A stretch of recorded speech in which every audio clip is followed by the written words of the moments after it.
Olha, depois de limpa, eu coloquei ela aqui no sol para levar um solzinho, ó. Limpei a gaiola, botei uma vasilha para tomar banho. Tá tudo bem limpinho mesmo.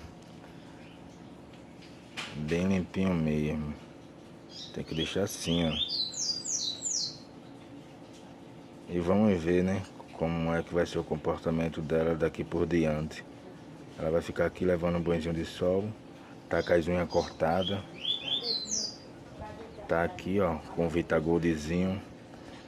Tá com mato. Bora ver como é que vai ser o comportamento dela, né?